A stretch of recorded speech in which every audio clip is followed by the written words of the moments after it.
Cooking with Bob. We're going to throw a little butter in here. We're going to make a butternut squash soup. Alright, we're going to do a little butter. And some onions. More than that. Oh, come on Yeah. Now. 3 tablespoons. That's a half a stick. Come on. Butter is love, Bob. And we're going to do a little onions in there. This is all for this soup? Yep. Tell me that. 1 medium onion chopped. When were you going to tell me that? When you were done. Alrighty. Alright, so you're going to saute that. And you're going to add the little blue bowl. The little blue and white bowl that's in front of your chicken broth has a 1/4 teaspoon of ground ginger, a 1/4 teaspoon of nutmeg, and a 1/4 teaspoon of cinnamon. Okay. We give this a little time to what do you call it? I got it. I'll give this a little time to melt here. Okay, so Diane nicely roasted our butternut squash for us.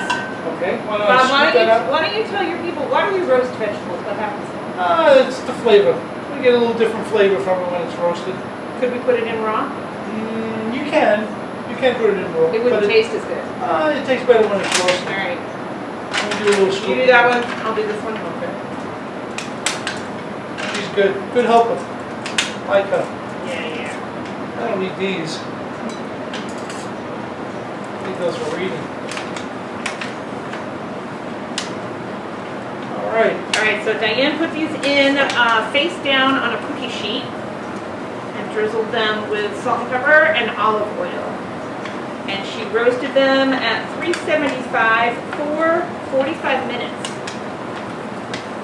And we're making this without the skin, but I do like the skin in my recipe. Really? Yes. Why? The skin has all the vitamins in it. Yeah, but does it taste good? Yes, definitely. I don't know about that. Jury's out on that. Would you guys eat butternut squash soup skin? They wouldn't even know it if they tasted it. Are you sure? But once it's grounded up, once it's blended up, they would know. Don't go burning the onions. What happens if you burn the onions? I wouldn't burn the onions. It gets bitter. They would take a long time to burn. Slow and slow. Okay. I don't like cooking in someone else's kitchen. Now we don't have a what do you call it here? We're gonna put this in. We don't have a. I have an immersion blender. That's what I wanted. I have one in the kitchen. No, we're all right. set. So now Yep. what are we ready for? We're ready for our ground ginger. Yep, ground ginger, nutmeg, and cinnamon. Okay. And you saute that in with your onions. And you cook them until they're soft, about 5 minutes. Yep.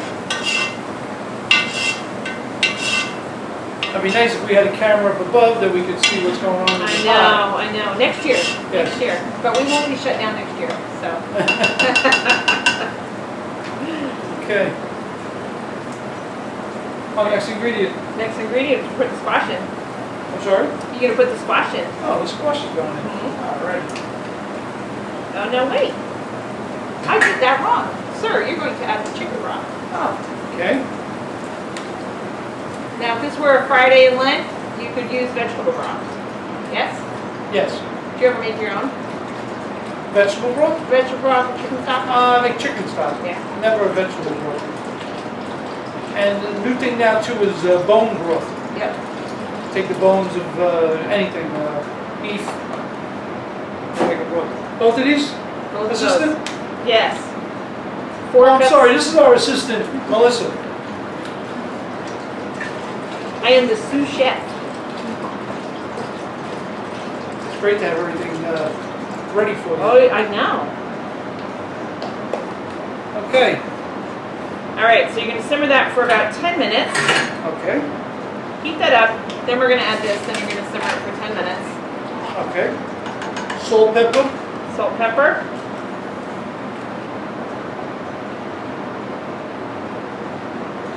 There's gray salt in there. And salt.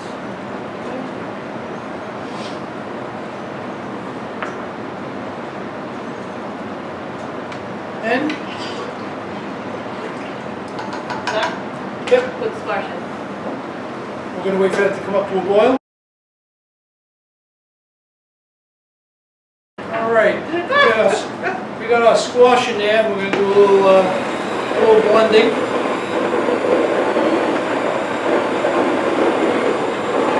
Smells delicious.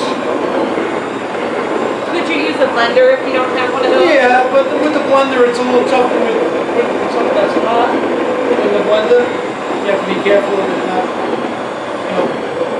shooting out of the blender on you. If you do put it in a blender, I would put it without the middle part on it, and put a rag over it. So at least the steam can come out when it's really hot. Maybe turn the blender on low first. Yeah, yes, definitely. You want to get everything blended up good, the onions.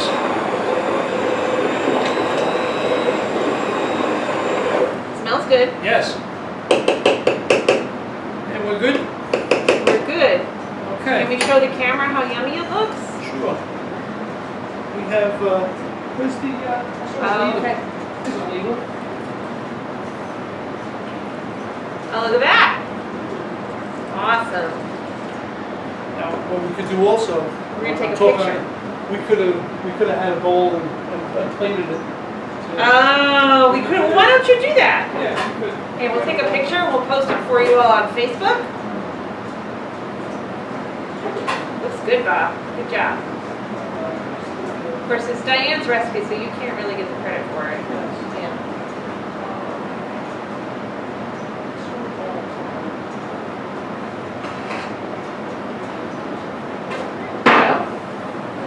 Rachel, you want to be the taste tester? Or should we make Chris be the taste tester?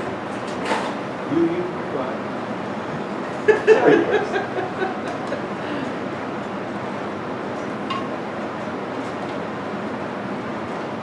Good.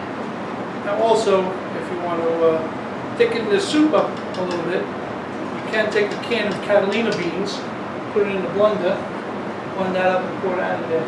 Interesting. As opposed to using a flour or oil. Like a roux. Yes. When Chip and I were on our honeymoon, the chef used potatoes. Yeah, but you put the carbs in there, you put Yeah. in starch. The other way with the beans, Better I idea. mean, you're still using starch in the beans, Right. but you're not using the calories. you know. Interesting. Yeah. Diet tips from Bob. Catalina beans, or you could use chickpeas. Oh, chickpeas. Yes. Excellent. So, and you're still using you're still going. Excellent. What would you serve with this? A little toast. I take some long baguette, slice it, toast it in the oven. A little butter? A little love on it? You put a little olive oil on it. All right? A little olive oil on that on the side, that'd be great. Sounds good. Yeah. All right, excellent. Okay. The last thing Diane said is you can splash it with cream if you'd like. Yes, you can make it Yes. a cream sauce out of it. Here. Throw some cream in there. Now with this, you Dollop it on the bowl too. gotta be careful with when you're putting this in, because you don't want it to turn on you. So Okay. you use this to make sure it's mixing. You just don't want to pour it straight in. Okay. So you pour a little bit in as you're doing it. It's similar to like when you put an egg in something. Oh, If you okay. don't So want it it to doesn't turn to curdle. scrambled eggs. Yeah. Sometimes what they do is they take some of the soup out, Yeah. put the milk in it, and mix it, and then pour it back into the soup. Oh. So it doesn't, Interesting. yeah, so it doesn't turn. Tempering it.